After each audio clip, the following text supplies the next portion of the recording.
Hello बच्चों, welcome to के science academy. बच्चों, इस चैनल पे आपको फिजिक्स और केमिस्ट्री से रिलेटेड जितने भी चैप्टर हैं, चाहे एनसीईआरटी के हो या फिर किसी रिफ्रेशर के हो, एंट्रेंस एग्जाम के हो, तो हर तरह के टॉपिक बच्चों इस चैनल पे आपको मिलेंगे। तो आप इस चैनल को सब्सक्राइब कर लो बच्चों। और आज 12th का फिजिक्स का सबसे पहला चैप्टर बच्चों में स्टार्ट कर रहा हूँ। कुछ बच्चों का कमेंट था कि सर आप थोड़ा फास्ट करवाते हैं, तो बच्चों मैं कोशिश करूंगा कि मैं काफी स्लो करवाऊं, लेकिन स्लो करवाने के साइड इफेक्ट यही कि वीडियो थोड़ा लंबा होगा। तो बच्चों आप लोग पूरी वीडियो देखना। अगर कोई पार्ट आपको लगता है कि आपको आता है तो आप आगे बढ़ा करके उस वीडियो को देख लेना, आपके लिए कुछ न कुछ नया जरूर होगा। ठीक है बच्चों, तो शुरू करते हैं बच्चों आज का पहला चैप्टर फिजिक्स का, जो बच्चों चैप्टर का नाम है इलेक्ट्रिक चार्जेस एंड फील्ड। देखो बच्चों, इस चैप्टर में हम लोग सबसे पहले बात करेंगे कि इलेक्ट्रिक चार्ज का कैसे ओरिजिन होता है। जबकि आप जानते हो कि चार्ज जो है कभी क्रिएट नहीं किया जाता, ना ही उसको डिस्ट्रॉय किया जाता है। ठीक है, तो बेसिकली क्या होता है कि हर एक एटम में इक्वल नंबर ऑफ पॉजिटिव और नेगेटिव चार्जेस होते हैं, ये आप जानते ही हो, है ना। तो किसी भी ऑब्जेक्ट पे जो चार्ज आता है उसके लिए दो मेथड होता है। पहला मेथड होता है रबिंग का मेथड, कि जैसे कि अगर दो ऑब्जेक्ट को रब करते हैं तो जिस ऑब्जेक्ट के लिए वर्क फंक्शन कम होता है उसमें से इलेक्ट्रॉन निकल करके दूसरा ऑब्जेक्ट जो उसके कांटेक्ट में होता है उसमें चला जाता है। तो जिससे इलेक्ट्रॉन निकल जाता है उस पर आता है पॉजिटिव चार्ज, और जिस पर इलेक्ट्रॉन चला जाता है उस पर आ जाता है नेगेटिव चार्ज। ठीक है बच्चों, सिंपल है। और क्योंकि इलेक्ट्रॉन के पास मास भी होता है, इसलिए इलेक्ट्रॉन के साथ साथ उसका मास का भी ट्रांसफर होता है। ठीक है बच्चों, जैसे इसके लिए आपने छोटी क्लासेस में भी बहुत सारे एग्जाम्पल पढ़े होंगे। एग्जाम्पल के तौर पे मैं बताऊं आपको कि एक चीज कहा जाता है कि जब ग्लास रॉड को हम रब करते हैं किसी एनिमल फर पे, तो ग्लास रॉड पे आ जाता है बच्चों नेगेटिव चार्ज और एनिमल फर पे आ जाता है पॉजिटिव चार्ज। उसका कारण क्या होगा कि वो जो एनिमल फर है उसका वर्क फंक्शन कम होगा, इसलिए वहां से इलेक्ट्रॉन निकल कर ग्लास रॉड पे चला जाएगा। ठीक है, और इसी के कारण क्या होता है कि चार्ज जो है नेगेटिव चार्ज ग्लास रॉड पे आ जाता है। ठीक है बच्चों, तो ये तो फर्स्ट मेथड हो गया बच्चों रबिंग का। सेकंड मेथड है बेटा, इसको कहते हैं हम लोग मेथड ऑफ चार्जिंग में आता है बेटा इंडक्शन मेथड। ठीक है, सेकंड मेथड जो है इसका वो है इंडक्शन मेथड। ठीक है, तो आज बच्चों इसी को हम लोग डिटेल में बताते हैं आपको, क्योंकि ये चीजें आपने छोटी क्लास में नहीं पढ़ी। ठीक है बच्चों, तो देखो बच्चों मैंने एक एग्जांपल लिया, ये कोई ऑब्जेक्ट है न्यूट्रल जिसमें इक्वल नंबर ऑफ पॉजिटिव और नेगेटिव चार्जेस है। ठीक है बच्चों, अब क्या करेंगे, अभी देखो ये न्यूट्रल है। ठीक है, अब अगर मान लो यहां पर मैंने एक पॉजिटिव चार्ज रख दिया, तो क्या होगा कि ये पॉजिटिव चार्ज इन तीनों पॉजिटिव चार्ज को रिपेल करेगा और इन तीनों नेगेटिव चार्ज को अपनी तरफ अट्रैक्ट करेगा। ठीक है बच्चों, तो इसके कारण क्या होगा कि इस पॉजिटिव चार्ज के कारण ये जो न्यूट्रल ऑब्जेक्ट था उसमें क्या होगा, नेगेटिव चार्ज आ जाएगा इस तरफ और पॉजिटिव चार्ज आ जाएगा इस तरफ। ठीक है, इसको एक स्टैंड देते हैं इंसुलेटिंग स्टैंड, इसको भी इंसुलेटिंग स्टैंड देते हैं। ठीक है बच्चों, अब क्या करेंगे हम लोग कि यहां पर हम लोग इसको अर्थिंग कर देंगे। ठीक है, तो अर्थ कर देने से क्या होता है कि अर्थ से निकलने वाला जो इलेक्ट्रॉन है वो इस पॉजिटिव चार्ज को न्यूट्रलाइज कर देगा। ठीक है, आप ये भी कह सकते हो कि सर फिर इधर क्यों नहीं आया। तो देखो बच्चों, इलेक्ट्रॉन जो है हमेशा वो लो पोटेंशियल से हाई पोटेंशियल की तरफ जाता है। ठीक है, तो अर्थ का पोटेंशियल होता है 0 और यहां पर पॉजिटिव पोटेंशियल है, इसीलिए क्या होगा, 0 से पॉजिटिव की तरफ जाएगा। ठीक है बच्चों, तो इसके कारण क्या होगा कि ये न्यूट्रलाइज हो जाएगा, और इसके न्यूट्रलाइज होने के कारण फिर क्या होगा बच्चों, इस पर जो नेगेटिव चार्ज था वो तो रह जाएगा। कब तक, जब तक ये पॉजिटिव चार्ज ऐसे रखा तब तक। अब अगर मान लो मैंने पॉजिटिव चार्ज को हटा दिया तो तब क्या होगा, तो पॉजिटिव चार्ज जैसे हटाऊंगा तो ये नेगेटिव चार्ज म्यूचुअल रिपल्सन के कारण एक दूसरे से दूर हो जाएगा। ठीक है बच्चों, तो अभी आप देख सकते हो कि ये जो हमारा जो था न्यूट्रल ऑब्जेक्ट था, अब क्या हो गया, ये चार्ज हो गया। ठीक है बच्चों, तो इसमें क्या हो गया, हमने एक ऑब्जेक्ट पर जो है चार्ज लेके आए, एक तरह का चार्ज।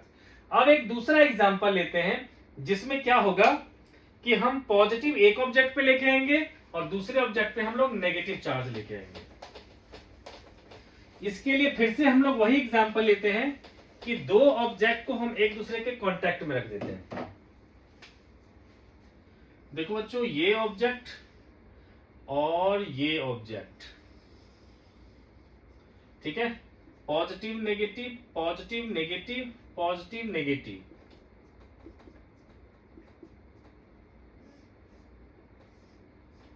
ठीक है बच्चों, देखो ये न्यूट्रल ऑब्जेक्ट है।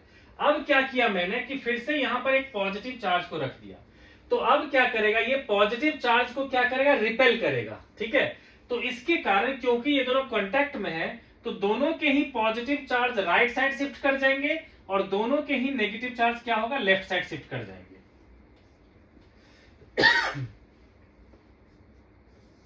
तो उसके कारण क्या होगा बच्चों, ये देखो, इस पर सबके नेगेटिव आ जाएंगे और दूसरा जो ऑब्जेक्ट था इस पर सबके positive.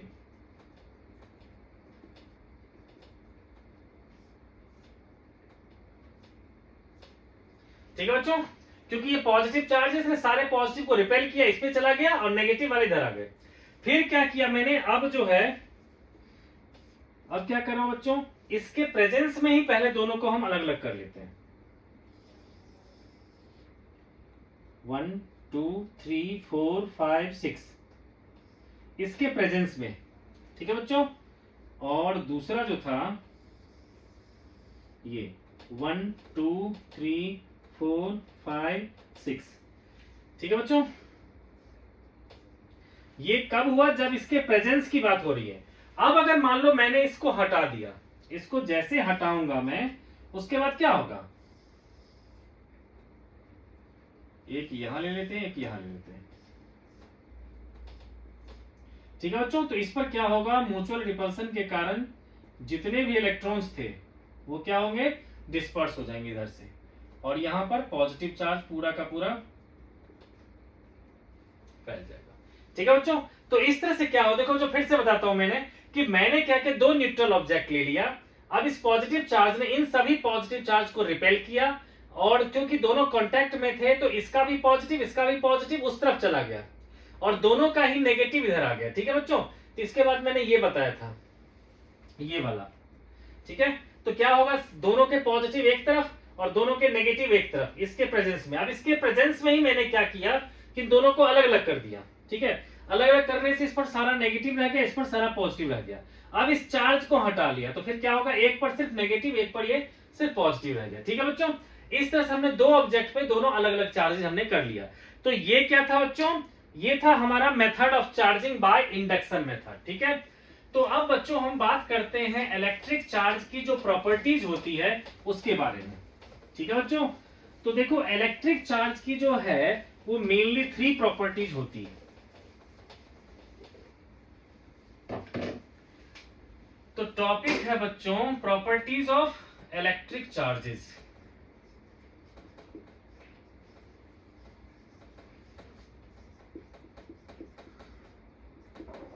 Properties of electric charges, उसमें बेटा फर्स्ट लेते हैं हम लोग, इस प्रॉपर्टी को कहते हैं एडिटिविटी। Additivity of charges.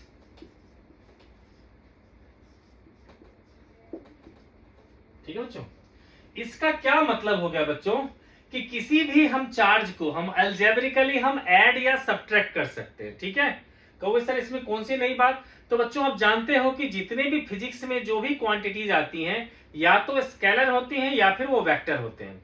तो जब वेक्टर्स को आप ऐड करते हो तो वहां हमें डायरेक्शन देखना पड़ता है। ठीक है, लेकिन बच्चों क्या होता है कि इलेक्ट्रिक चार्ज जो होता है वो स्केलर क्वांटिटी होता है। ठीक है, इसको हम अलजेब्रिकली ऐड या सब्ट्रैक्ट कर सकते हैं। ठीक है, तो इसमें कह सकते हैं हम लोग, इसकी जो स्टेटमेंट है उसमें कह सकते हैं हम लोग बच्चों की इलेक्ट्रिक चार्जेस, ठीक है, electric charges can be added or subtracted algebraically।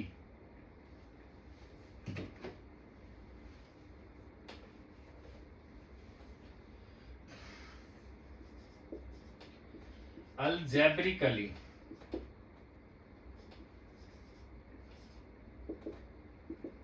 है ना बच्चों। इसका मतलब क्या होगा बेटा, एग्जाम्पल देता हूं मैं।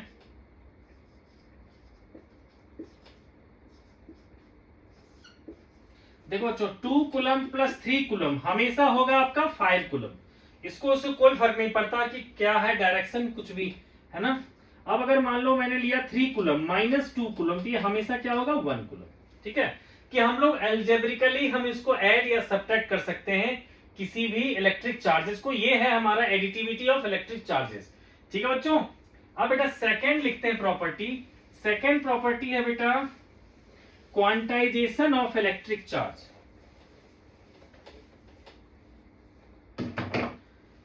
सेकेंड प्रॉपर्टी है quantization of electric charges, of electric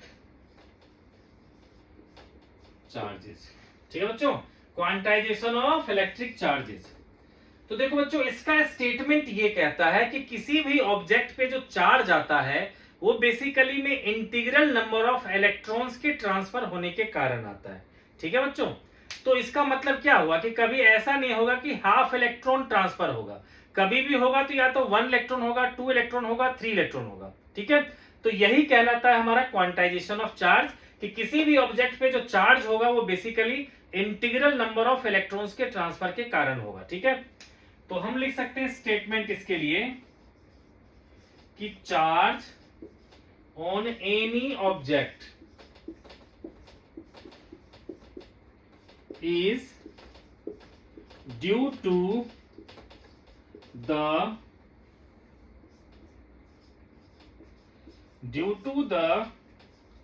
transfer of integral number of electrons। ठीक है बच्चों, कि charge on any object is due to the transfer of integral number of electrons. तो बच्चों इसके लिए जो रिलेशन आता है वो ये होता है, Q इक्वल्स टू लिखते हैं हम लोग N इंटू E। ठीक है बच्चों, यहां पर N क्या होता है, number of electrons transferred, number of electrons transferred.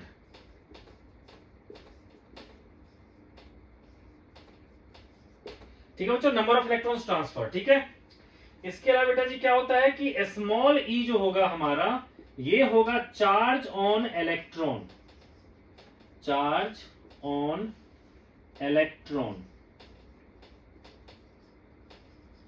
जो बच्चों होता तो है माइनस में, लेकिन मैं यहां न्यूमेरिकली वैल्यू लिखूंगा तो लिख दूंगा मैं 1.6 इंटू 10 की पावर माइनस 19 कूलम। ठीक है बच्चों, और Q क्या होता है, Q होता है charge on any object, charge on any object. ठीक है बच्चों, तो ये होता है बेटा सेकंड प्रॉपर्टी कि चार्ज जो किसी भी ऑब्जेक्ट पे होता है वो basically integral number of electrons के ट्रांसफर होने के कारण आता है। ठीक है, तो यहां पर हम लोग लिख देंगे जो भी ऑब्जेक्ट पे चार्ज होगा, और ये हो गया इलेक्ट्रॉन का चार्ज, तो n बताएगा कि कितना इलेक्ट्रॉन वहां पे ट्रांसफर हुआ है। ठीक है बच्चों, इससे बच्चों एक छोटा सा क्वेश्चन कर लेते हैं। ठीक है बच्चों, अभी तक बच्चों आप लोगों ने समझ लिया है कि इलेक्ट्रॉन के ट्रांसफर होने से ही क्या होता है, चार्ज आता है। अगर किसी से इलेक्ट्रॉन निकल गया है तो उस पर पॉजिटिव, और किसी पर इलेक्ट्रॉन चला गया है तो उस पर नेगेटिव। ठीक है बच्चों, तो बच्चों मान लेते हैं, एग्जाम्पल लेते हैं हम लोग इसका।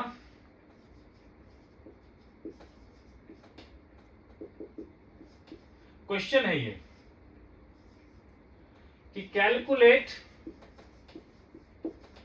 Number of electrons transferred, number of electrons transferred to generate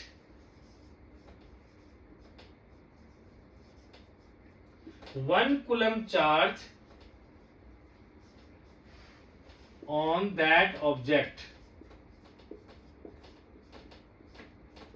ठीक है बच्चों, ये क्वेश्चन है कि आपसे पूछ रहा है कि calculate number of electrons transfer to generate 1 coulomb charge on that object. ठीक है बच्चों, इसमें क्या कह रहा है बेटा कि Q दे रखा है 1 कूलम, कि किसी ऑब्जेक्ट पे चार्ज आ गया 1 कूलम। आपको पता है स्मॉल ई होता है 1.6 इंटू 10 की पावर माइनस 19 कूलम। आपको नंबर ऑफ इलेक्ट्रॉन्स फाइंड करना है। ठीक है, तो आपके पास रिलेशन क्या होता है, Q equals to N into e. तो फाइंड क्या करना है, नंबर ऑफ इलेक्ट्रॉन्स, तो N क्या होगा, Q बाई ई। ठीक है बच्चों, क्या हो जाएगा ये, Q बाई ई। अब बच्चों क्या करेंगे हम लोग, इसकी वैल्यू पुट कर देंगे 1, और इस यहां वैल्यू पुट करेंगे 1.6 इंटू 10 की पावर माइनस 19। ठीक है बच्चे, तो अब क्या करते हैं, इसको 10 पर माइनस 19 को ऊपर ले जाते हैं। ठीक है, तो ये क्या होगा बेटा, 10 की पावर 19 बाई 1.6। कोई चाहे तो इसको लिख सकता है 10 इंटू 10 की पावर 18 अपॉन में 1.6। अब देखो बेटा क्या होता है, 16 6 जा होता है 96, है ना। तो अगर ये पॉइंट्स हटा दूंगा मैं तो क्या होगा, 0। तो ये आ जाएगा हमारा अल्टीमेटली 6.25 इंटू 10 की पावर 18 इलेक्ट्रॉन्स। ठीक है बच्चों, यानी किसी भी ऑब्जेक्ट पे अगर 1 कूलम चार्ज है तो उसका मतलब क्या हुआ कि इतने सारे इलेक्ट्रॉन्स का जो है उस पर ट्रांसफर हुआ होगा। ठीक है बच्चों, तो ये आ गया बेटा हमारा सेकंड प्रॉपर्टीज। ठीक है, अब बेटा चलते हैं थर्ड प्रॉपर्टीज। ठीक है, तो थर्ड प्रॉपर्टी जो है बच्चों वो कहता है कंजर्वेशन ऑफ इलेक्ट्रिक चार्ज के बारे में। कोई भी बेटा किसी को भी छोटी भी प्रॉब्लम हो तो कमेंट बॉक्स में आप लोग पूछना, कोशिश करूंगा उसमें रिप्लाई देने का। ठीक है, अब बेटा जी थर्ड प्रॉपर्टी जो है इसका,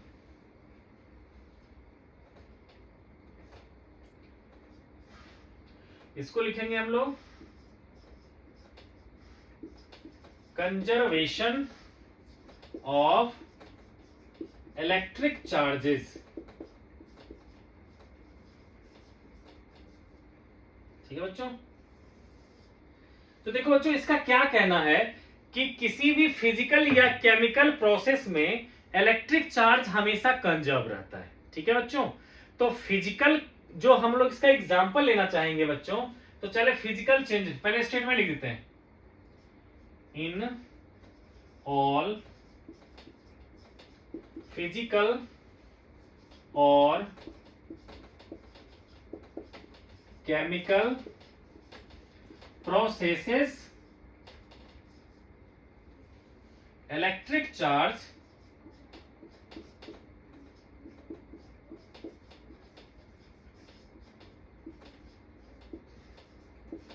will be conserved। ठीक है बेटा, कि सभी फिजिकल और केमिकल प्रोसेस में इलेक्ट्रिक फील्ड मतलब हमारा चार्ज क्या होता है, इलेक्ट्रिक चार्ज कंजर्व होता है। ठीक है बच्चों, अगर बेटा एग्जांपल लेते हैं इसका, तो पहले फिजिकल एग्जांपल लेते हैं। ठीक है, तो देखो बच्चों क्या होता है, जैसे कि कोई रजिस्टर लगाते हैं हम लोग और ये बैटरी बनाते हैं। ठीक है, तो देखो बैटरी के ये बड़ी वाली प्लेट होता है पॉजिटिव और ये छोटी वाली होती है नेगेटिव, है ना। तो जब जितना करंट आप यहां से बाहर निकालोगे लास्ट में आप कहोगे कि उतना ही करंट वापस जो है उस बैटरी के अंदर भी आया। ठीक है, जितना बड़ी वाली प्लेट से करंट निकलता है उतना ही छोटी वाली प्लेट से अंदर आता है। आपके घर में जो बच्चों इलेक्ट्रिसिटी आती है उसमें आपने देखा होगा कि 2 वायर इसमें दे रखा होता है। ठीक है, एक वायर वो होता है रेड कलर का होता है, दूसरा वायर हो सकता है येलो कलर का हो। ठीक है, तो पहले वायर से क्या होता है कि करंट आता है और दूसरे वायर से करंट चला जाता है। ठीक है, दोनों ही वायर आपको देना पड़ेगा तभी आपके घर में इलेक्ट्रिसिटी का फ्लो हो पाएगा। ठीक है, अगर सिर्फ एक ही वायर ले लोगे आप जिससे कि करंट आएगा और वापस जाने का रास्ता नहीं दोगे तो फिर वहां पर करंट फ्लो ही नहीं करेगा। ठीक है बच्चों, तो ये हो गया फिजिकल प्रोसेस जिसमें क्या होगा कि पॉजिटिव प्लेट से जितना करंट निकलता है उतना ही करंट वापस नेगेटिव प्लेट से अंदर आ जाता है। ठीक है बच्चों, और इस तरह से ये वर्क करता है। ये तो हो गया बेटा फिजिकल प्रोसेस का। अब बच्चों मैं केमिकल प्रोसेस का एक एग्जांपल लेता हूं। ठीक है, तो देखो जब भी हमारा ऑक्सीडेशन होता है, ठीक है ना, जैसे एग्जांपल लेता हूं बेटा कि at anode loss of electron takes place, loss of electrons takes place while at cathode, gain of electron takes place, gain of electrons take place। ठीक है ना, कि मतलब यहां पर मैंने ये लिखा है कि देखो केमिकल प्रोसेस में क्या होता है कि एनोड पे होता है ऑक्सीडेशन जिसमें इलेक्ट्रॉन्स को लूज करता है, ठीक है, और कैथोड पे होता है रिडक्शन, मतलब वहां से इलेक्ट्रॉन वो गेन करता है। ठीक है बच्चों, तो इस तरह से हमारा कंजर्वेशन ऑफ चार्ज जो है वो वैलिड हो गया। ठीक है बच्चों, अब इसके आगे निकलते हैं बच्चों, ये तो बहुत छोटा सा टॉपिक था। अब बच्चों इसके आगे निकलेंगे हम लोग कूलम्स लॉ की तरफ। ठीक है, तो कूलम्स लॉ से बच्चों जो है अच्छे न्यूमेरिकल्स आने शुरू हो जाते हैं। ठीक है, तो हम लोग कूलम्स लॉ की तरफ चलते हैं। देखो, जो कूलम्स लॉ बेसिकली बताता है किसी दो चार्जेस के बारे में। ठीक है,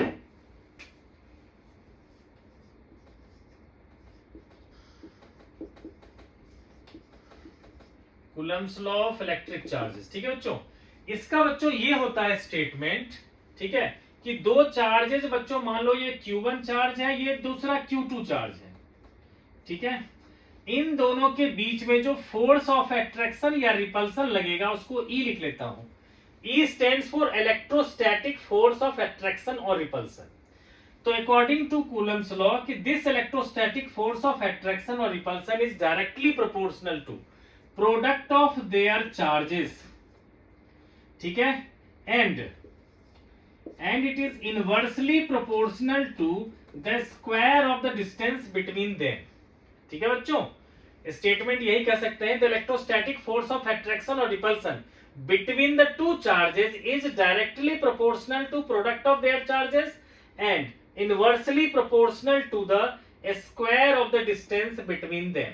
ठीक है बच्चों, तो देयरफॉर हम लिख सकते हैं फ्रॉम फर्स्ट एंड सेकेंड क्या होगा बेटा, F is directly proportional to हो जाएगा Q1 Q2 by R square.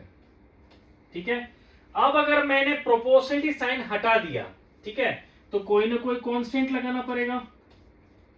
तो ये होगा हमारा 1/4 pi epsilon Q1 Q2 by R square. ये बच्चों सिर्फ मैंने भी मैग्नीट्यूड लिया है, डायरेक्शन नहीं दिखाया मैंने। ठीक है, क्योंकि मुझे इस लॉ को एक्सप्लेन करना है। ठीक है बच्चों, अब देखो बेटा, इसमें E जो है इसको कहते हैं हम लोग एप्सिलॉन। एप्सिलॉन होता है बच्चों, ये इसको हम लोग बोलते हैं। तो ये बेसिकली होता है epsilon naught into epsilon R. इसको कहते हैं permittivity of free space. This is called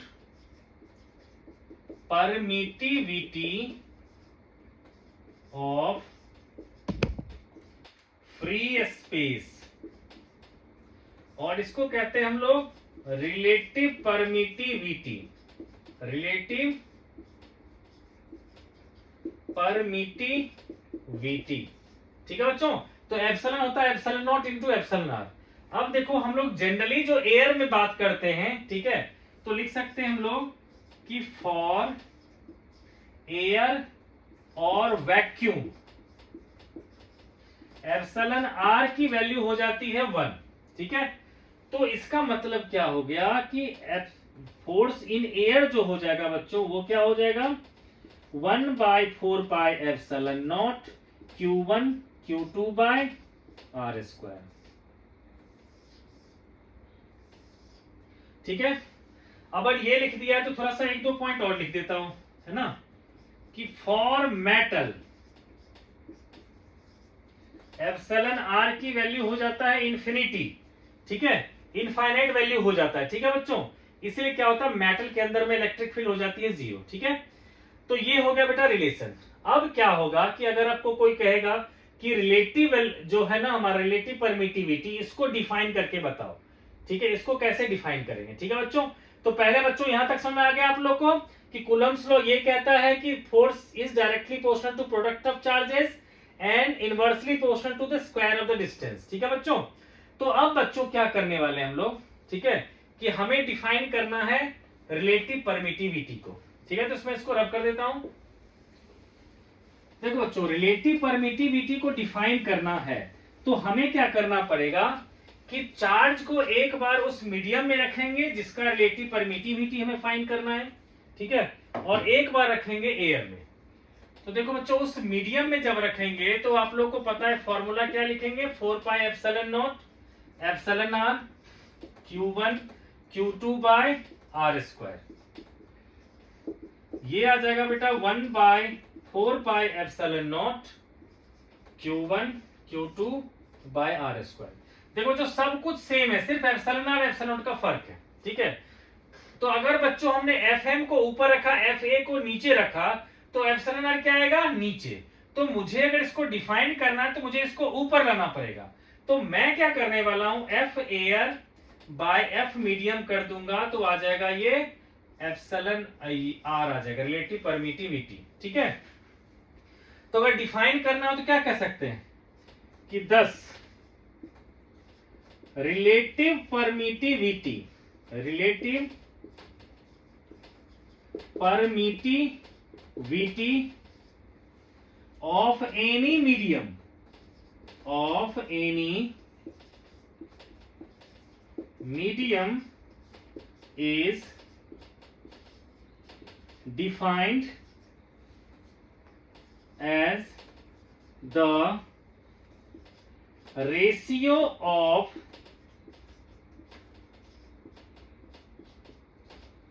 electric force.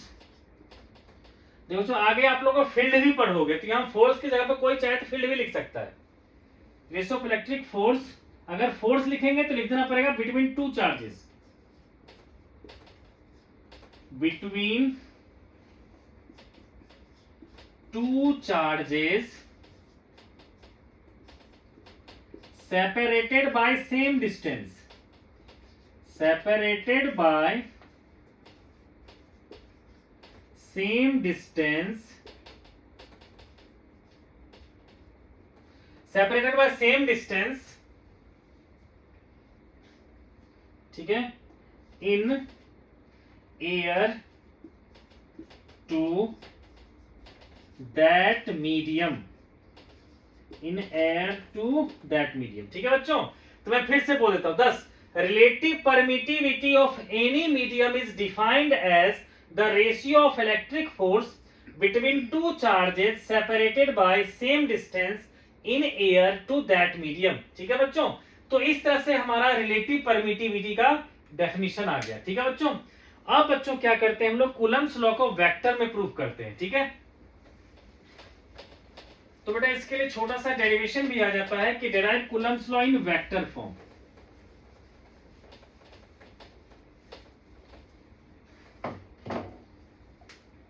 तो देखो बच्चों, क्वेश्चन ये पूछा जाता है आपसे कि derive Coulomb's law in vector form. पहले इसको डिफाइन कर लेते हैं बच्चों, इसको डिराइव कर लेते हैं, फिर चलेंगे न्यूमेरिकल्स पे। ठीक है, तो देखो बच्चों, अभी जो सिचुएशन लिया था उसी को हमें कोऑर्डिनेट एक्सिस पे किसी तरह से प्लेस करना पड़ेगा। तो मान लेते हैं बेटा कि ये जो Q1 चार्ज है वो है R1 वेक्टर पोजीशन वेक्टर पे ओरिजिन के रिस्पेक्ट में। ठीक है, और दूसरा चार्ज Q2 है वो R2 पोजीशन वेक्टर पे है, और ये जो है दोनों के बीच का डिस्टेंस जो है इसको मैंने लिख लिया R12 vector.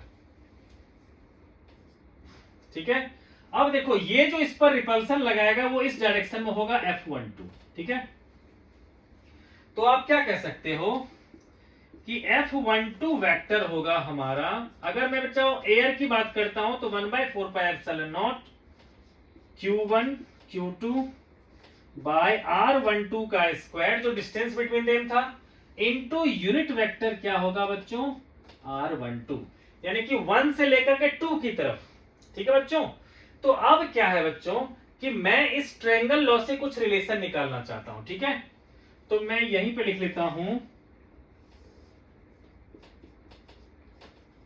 From triangle law of vector addition, from triangle law of vector addition. देखो बच्चों उसमें क्या करेंगे हम लोग, देखो R1 वेक्टर था हमारा ये, R2 वेक्टर था हमारा ये, तो आप क्या कहोगे कि ट्रायंगल लॉ से R1 vector plus R12 vector equals to R2 vector, R1 vector plus R12 vector equals to R2 vector. इसलिए R12 वेक्टर क्या होगा हमारा, R2 vector minus R1 vector. ठीक है ना बच्चों, एक तो बच्चों ये ध्यान रखना है हमें, ठीक है। दूसरी बात बेटा, अगर इसका यूनिट वेक्टर हमें लेना पड़ेगा तो हम क्या ले सकते हैं कि यानी कि R12 वेक्टर का यूनिट वेक्टर इक्वल्स टू क्या होगा हमारा कि R2 vector minus R1 vector, है ना, और अपॉन में उसका magnitude which is R2 minus R1 vector. इसका बच्चों क्या करते हैं, मॉड ले लेते हैं। तो बच्चों क्या आ जाएगा, देखो बेटा अगर किसी को क्लियर नहीं हो तो मैं बता रहा हूं, ये मैं ले रहा हूं R2 vector minus R1 vector का मॉड, मॉड मतलब मैग्नीट्यूड। ठीक है ना बच्चों, तो मैं क्या करने वाला हूं, यहां पर यही चीज पुट करने वाला हूं। ठीक है, तो ऐसे में क्या होगा बेटा, F12 वेक्टर हो जाएगा 1/4 pi epsilon naught Q1 Q2।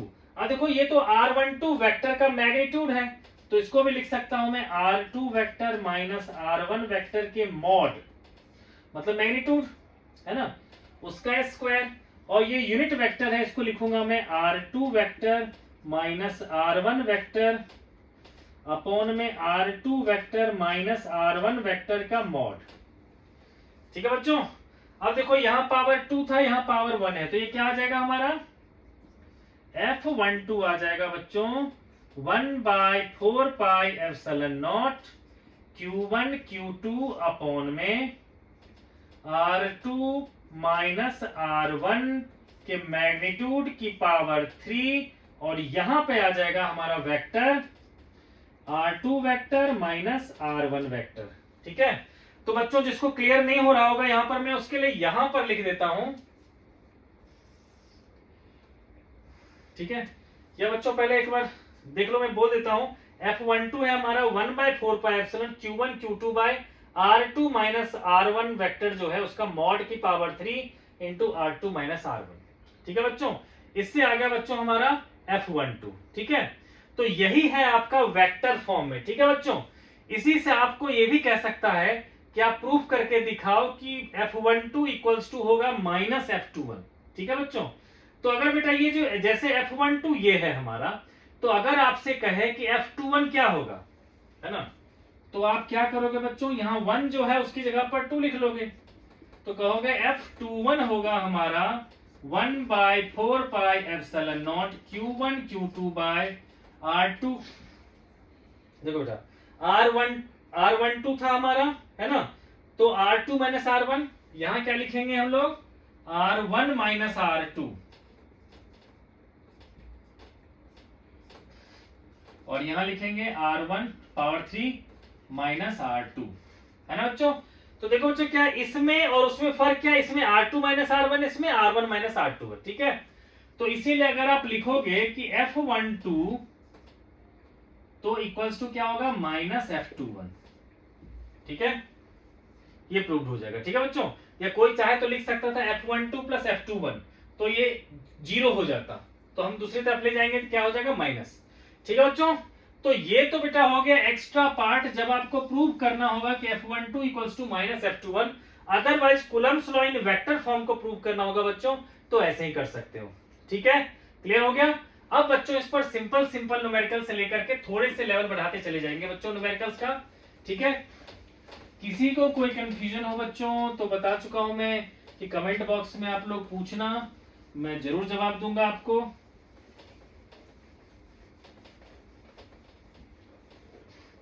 बच्चों मैंने केमिस्ट्री के लिए भी जो है वीडियो ऑलरेडी डाल रखे हैं, तो आप उस वीडियो को भी जाके देख लेना। ठीक है बच्चों, तो आप देखो बेटा कुछ क्वेश्चन छोटे छोटे क्वेश्चंस करते हैं। ठीक है, क्वेश्चन पहला है बच्चों, ठीक है। कहेगा कि दो चार्जेस हैं Q1 और Q2, दोनों के बीच का डिस्टेंस है R, ठीक है। तो फोर्स लग रहा है F1, ठीक है। ये फोर्स लग रहा है जब दोनों के चार्जेस Q1 Q2 है, डिस्टेंस R है। अब अगर बच्चों इसमें सेकंड सिचुएशन ले लिया कि दोनों के चार्जेस मैंने कर दिए डबल, इसको भी कर दिया 2Q2 और डिस्टेंस इस बार क्या कर दिया हाफ, ठीक है। ये था फर्स्ट सिचुएशन और ये है सेकंड सिचुएशन। सेकंड में मैंने क्या किया कि चार्जेस को डबल कर दिया, डिस्टेंस को हाफ कर दिया, तो नया फोर्स हो गया F2। तो पूछेगा आपसे कि F2 और F1 में क्या रिलेशन होगा। ये बहुत ही सिंपल सा क्वेश्चन, ठीक है। तो आप क्या कहोगे कि देखो सर F2 हो जाएगा, तो जो 1/4πε0 को ज्यादातर न्यूमेरिकल सॉल्व करते वक्त मैं K लिख लूंगा क्योंकि उसकी वैल्यू कांस्टेंट होती है, ठीक है। तो मैं लिखूंगा K 2Q1 2Q2 bye R/2 का स्क्वायर। तो ये भी 4 होगा और ये भी 4 होगा, तो क्या हो जाएगा 16K Q1 Q2 by R square. और F1 क्या था हमारा K Q1 Q2 by R square, यानी कि 16F1 आ गया, ठीक है बच्चों। ये आ गया बच्चों, ठीक है। बहुत सिंपल सिंपल क्वेश्चन से करवा रहा हूं बच्चों। अब देखो बेटा, एक एनसीईआरटी में दे रखा है दूसरा क्वेश्चन, ठीक है। इसमें कह रखा है कि मान लो आपके पास जो था वो दो आइडेंटिकल चार्जेस थे, ठीक है। ये था बेटा चार्ज Q, दूसरा चार्ज भी था Q, दोनों के बीच का डिस्टेंस था R, तो फोर्स था F, ठीक है। ठीक है बच्चों। अब कह रखा है कि एक आइडेंटिकल साइज का दूसरा ऑब्जेक्ट लाया जो कि न्यूट्रल था, उसको पहले इसके साथ कांटेक्ट करा, ठीक है बच्चों। क्लियर हो गया कि दो आइडेंटिकल चार्जेस थे Q, ठीक है, जिसके बीच की सेपरेशन R थी, तो उस पर लगने वाला फोर्स F था। अब जो है इसी के साइज का मैंने, इन दोनों के साइज के बराबर का मैंने तीसरा ऑब्जेक्ट लिया जो कि बिल्कुल न्यूट्रल था। पहले हमने इसको इसके कांटेक्ट में रखा, ठीक है। तो पहले ऑब्जेक्ट के कांटेक्ट में रखेंगे बच्चों, तो इस पर Q चार्ज है और उस पर 0 चार्ज है। तो थोड़ी देर दोनों को अगर वायर से कनेक्ट कर देंगे, ठीक है, तो चार्ज का ट्रांसफर शुरू हो जाएगा। ये हाई वोल्टेज पे है तो इससे चार्ज जाएगा उस पर। कब तक जाता रहेगा? जब तक दोनों का वोल्टेज सेम ना हो जाए, मतलब दोनों पे चार्ज बराबर ना हो जाए। तो अभी बच्चों इसी पर Q था, उस पर 0 चार्ज था, तो बाद में चार्ज कितना रह जाएगा? तो इस पर भी Q/2 और उस पर भी Q/2, ठीक है बच्चों। तो पहले सिचुएशन में इस पर चार्ज कितना आ गया? Q/2, है ना। और इस पे भी चार्ज कितना रह गया? Q/2। पहले था Q, अब रह गया इस पर Q/2, ठीक है ना बच्चों। ओके बेटा। अब देखो, अब इसको कह रखा है कि लेके जाओ इसके पास, ये जो Q/2 था उसको इस Q के साथ कांटेक्ट कर दो वायर से, तब जो है कितना चार्ज हो जाएगा बच्चों? तो देखो ऐसे कंडीशन बच्चों क्या करना है कि दोनों के चार्ज को ऐड कर देना, फिर दोनों को 2 से डिवाइड कर देंगे, ठीक है। तो अब बच्चों इस पे चार्ज कितना रह जाएगा? इस पे चार्ज रह जाएगा Q plus Q/2 whole bye 2। तो ये क्या होगा हमारा 3Q/4, है ना बच्चों। और इस पर भी चार्ज क्या आ जाएगा? 3Q/4। देखो जो फिर से बताता हूं, दो चार्जेस था Q और उसके साथ पहले चार्ज के साथ एक न्यूट्रल ऑब्जेक्ट को पहले इसके कांटेक्ट में रखा, तो आपने कहा फिर तो दोनों पे इक्वल इक्वल चार्ज हो जाएंगे, Q/2, ठीक है। अब फिर इस Q/2 चार्ज को लेके गए इस Q के पास, इसके पास तो पूरा का पूरा Q था, इसके पास Q/2 था, फिर दोनों को वायर से कनेक्ट किया, तो अब दोनों पे चार्ज कितना हो गया? 3Q/4। तो अब कह रखा है कि इन दोनों में जो फोर्स आएगा नया वाला, वो फोर्स निकालो, ठीक है बच्चों। तो आप कहोगे कि सर देखो पहले जो F1 था हमारा वो था K Q²/R²। अब जो देखो बच्चों F2 हो गया वो K, तो ये अब देखो इस पे चार्ज कितना रह गया था? ये Q/2। तो कहोगे अब इस पे चार्ज रह गया Q/2 और इस पे कितना चार्ज रह गया? तो 3Q/4 अपॉन में R², है ना बच्चों। तो टोटल कितना हो जाएगा ये? तो ये हो जाएगा हमारा 3/8 K Q²/R², यानी कि 3/8 F1, ठीक है बच्चों। तो ये हो गया बेटा हमारा सेकंड कैटेगरी, ठीक है। ये बिल्कुल बच्चों वाला चीज था, ठीक है बच्चा। अब चलते हैं बेटा थोड़े से मुश्किल लेवल की तरफ, ठीक है। अब बेटा जी क्वेश्चन दे रखा है, अभी 1 डायमेंशन वाला ही करते हैं, फिर बाद में 2 डायमेंशन करेंगे। तो बेटा एक बोर्ड में क्वेश्चन पूछा गया था कि 2 चार्जेस हैं, 4e और स्मॉल e, ठीक है बेटा। अब नेक्स्ट क्वेश्चन क्या है कि 2 चार्जेस हैं 4e और स्मॉल e, दोनों के बीच की सेपरेशन आपको दे रखा है स्मॉल e, ठीक है। फिर आपसे पूछ रहा है कि इसके बीच में हमें एक चार्ज को रखनी है, ठीक है। Small Q amount of charge को हमें इसके बीच में रखनी है, तो कहां पे रखें उस चार्ज को जिसके कारण पूरा का पूरा सिस्टम इक्विलिब्रियम में हो जाए, ठीक है। मैंने कहा बेटा कि हमसे पूछ रहा है इन दोनों के बीच में एक चार्ज क्यू को कहां रखूं मैं, सो दैट पूरा सिस्टम इक्विलिब्रियम में आ जाए। सिस्टम इक्विलिब्रियम मतलब net force on small E 0, net force on Q 0, net force on 4e 0, ठीक है। तो आपको पूछ रहा है किस जगह पे रखें उन दोनों के बीच में, और ये भी पूछ रहा है आपसे कि इस चार्ज की वैल्यू क्या होगी, ठीक है बच्चों। तो बेटा ये सीबीएसई बोर्ड का क्वेश्चन है, तो कहीं ना कहीं हर बुक में मिल जाएगा आपको, ठीक है, कि 4e और स्मॉल e जो है 2 चार्जेस के बीच की सेपरेशन स्मॉल ए है। फिर क्वेश्चन पूछा जाता है where should the third charge Q be placed in between them so that whole the system is in equilibrium, also find the charge of the this charge Q, ठीक है बच्चों। देखो बेटा बहुत ही आसान क्वेश्चन है, ठीक है। तो बेटा मैंने लेट कर लिया कि चलो ठीक है 4e और स्मॉल e के बीच का डिस्टेंस है a, तो मैंने लेट कर लिया यहां पर let q be placed in between them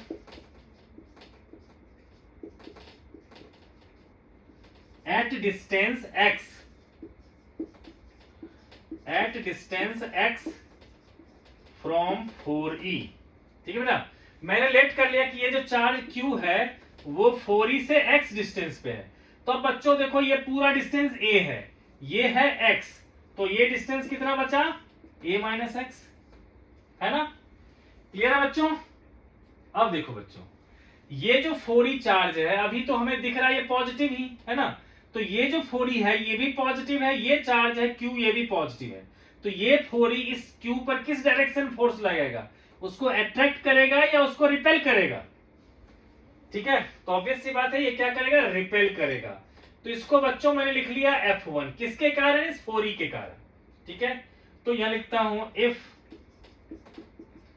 F1 be the force due to 4e on Q then,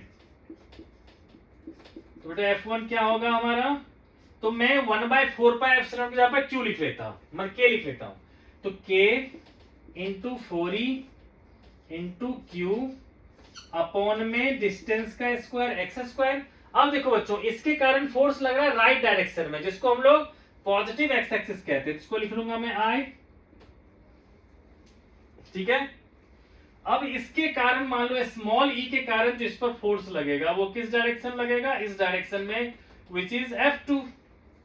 अब कहूंगा similarly F2 is the force on small q due to small e। तो बच्चों फिर F2 क्या होगा हमारा, F2 हो जाएगा K Q small e upon में A माइनस एक्स का स्क्वायर, और यहां पर क्या होगा माइनस I, ठीक है।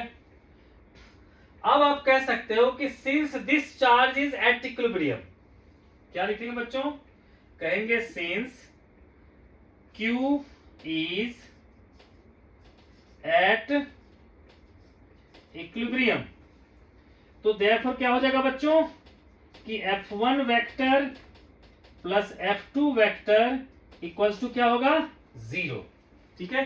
तो इन दोनों फोर्सेस का सम क्या कर देंगे 0, ठीक है बच्चों। तो आप लोग बच्चों पॉज करके इसको नोट डाउन कर लेना, मैं आगे बढ़ रहा हूं, ठीक है। तो अब क्या करेंगे बेटा, इन दोनों फोर्सेस का सम क्या हो रहा है 0,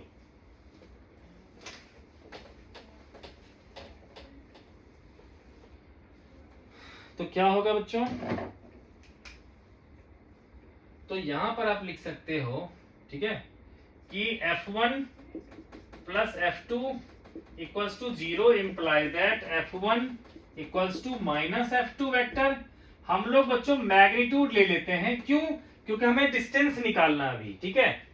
तो अब देखो बच्चों क्या होगा, F1 की जगह पे लिखोगे K 4E into Q by X square equals to होगा K Q into E by A minus X का होल स्क्वायर, ठीक है। तो K Q E cancel, K Q E cancel, तो क्या आ जाएगा बच्चों, 4 by X square equals to 1 by A minus X का स्क्वायर, ठीक है बच्चों। तो अब देखो बच्चों, अगर इसको मैं एक तरफ लिख लूं, ठीक है, तो क्या बन जाएगा बच्चों, मैं इसको भी हटा ही देता हूं, ठीक है। आप लोग बच्चों स्क्वायर रूट अगर इसका लोगे, ठीक है, तो क्या आ जाएगा, प्लस माइनस, लेकिन माइनस साइन हम लोग नहीं लेंगे, क्योंकि माइनस साइन लेने से x की वैल्यू मोर देन a आ जाती है, ठीक है। तो हम लोगों ने क्या किया बेटा, 4 by X square equals to कर दिया 1 बाय ए माइनस एक्स का होल स्क्वायर, ठीक है। तो देखो बच्चों क्या होता है, 2 बाय एक्स इक्वल्स टू हो जाता है plus minus 1 by A minus x. लेकिन मैंने क्या कहा कि हम नेगेटिव नहीं लेंगे यहां पर, क्योंकि नेगेटिव लेने से x की वैल्यू मोर देन a आ सकता है, ठीक है बेटा। तो अब देखो बच्चों, क्रॉस मल्टीप्लाई करेंगे तो क्या हो जाएगा, 2a minus 2x equals to x, इसको उधर भेज देंगे, तो 2a इक्वल्स टू 3x, तो x इक्वल्स टू क्या होगा, 2a बाय 3, ठीक है बच्चों। तो हमने डिस्टेंस निकाल लिया कि वो जो x है ना, मतलब जो चार्ज था हमारा 4e, ठीक है, q और ये था e, है ना, इस दोनों के बीच का डिस्टेंस था 2a बाय 3 और टोटल था a, तो ये क्या होगा, a बाय 3 डिस्टेंस, है ना बच्चों। तो ये हमारा निकल चुका है, ठीक है बच्चों, क्लियर है। अब बच्चों हमसे ये भी पूछ रहा है कि इस चार्ज की क्या वैल्यू लें सो दैट पूरा सिस्टम इक्विलिब्रियम में हो, ठीक है। तो इस चार्ज की क्या वैल्यू निकालने के लिए बच्चों, अभी टोटल फोर्स हमने इस पर 0 लिया, अब क्या करते हैं, हम इस स्मॉल e पर टोटल फोर्स निकाल लेते हैं दोनों के कारण, और उसको कर देंगे 0, उससे हमारी q की वैल्यू आ जाएगी, ठीक है बच्चों। तो देखो अब बेटा जी क्या करने वाले हैं आप लोग देख लो, बहुत आसान है। देखो बच्चों, इस Q के कारण जो यहां फोर्स लगेगा बेटा, उसको लिख लेता हूं मैं F3, ठीक है। किसके कारण, इस स्मॉल q के कारण, मैं स्टेटमेंट नहीं लिख रहा हूं, आप लोग को एग्जाम में आएगा तो लिखना पड़ेगा, F3 is the force due to this charge q, तो उसकी वैल्यू क्या हो जाएगा बच्चों, k q into e upon a by 3 का स्क्वायर और वेक्टर साइन में i, क्योंकि इसकी डायरेक्शन इधर ही लगेगी। अब देखो 4e भी स्मॉल e पर फोर्स इधर ही लगाएगा, उसको लिख लिया मैंने F4। तो बच्चों F4 क्या कहोगे आप, k इंटू 4e, देखो बच्चों 4e और e के बीच में फोर्स लग रहा है, दोनों के बीच का डिस्टेंस कितना है, a अपॉन में a स्क्वायर, ये भी हो गया a, है ना। अब कहेंगे हम लोग कि since F3 plus F4 equals to क्या है, 0, इसका मतलब क्या होगा, F3 इक्वल्स टू क्या होगा, माइनस F4, है ना। तो इसकी वैल्यू पुट करने वाले, देखो बेटा क्या होगा, a बाय 3 का स्क्वायर क्या होगा, a स्क्वायर बाय 9, तो 9 ऊपर ले जाएंगे, ठीक है। तो ये क्या हो जाएगा हमारा, 9k q e by a square into I equals to क्या होगा, ठीक है बच्चों। तो देखो बेटा ये क्या हो गया हमारा, माइनस, और इसमें आ जाएगा हमारा k 4e square by a square i, ठीक है। तो मान लो बच्चों हमने क्या किया, i और i को कैंसिल कर दिया, क्योंकि दोनों सेम डायरेक्शन में है, तो इस दोनों को कैंसिल कर दिया, तो इसको हटा देता हूं मैं, ठीक है। अब देखो बेटा a स्क्वायर को भी कैंसिल कर दिया, k को k से भी कैंसिल कर दिया, है ना। तो क्या बचा हमारा, बल्कि एक स्मॉल e को भी आप यहां से कैंसिल कर सकते हो, ठीक है। तो क्या आ गया आपका 9q equals to minus 4e, ठीक है बच्चों। तो यहां से क्या आ जाएगा आपका, कि q आ जाएगा आपका -4 बाय 9 इंटू ई, ठीक है बच्चों, क्लियर हो गया, ठीक है, तो ये था बच्चों हमारा क्वेश्चन।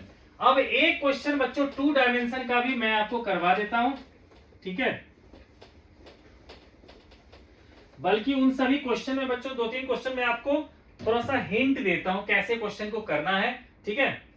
अब देखो बेटा सेकंड क्वेश्चन लेते हैं। देखो ये एनसीईआरटी का ही क्वेश्चन है कि एक इक्विलेटरल ट्रायंगल दे रखा है हमें, इसमें कह रखा है मान लो ये भी पॉजिटिव चार्ज है Q, ये भी पॉजिटिव चार्ज है Q, ये है बच्चों माइनस Q चार्ज, ठीक है। तो आपसे कह रखा है कि अगर ये सारे के सारे डिस्टेंस L है,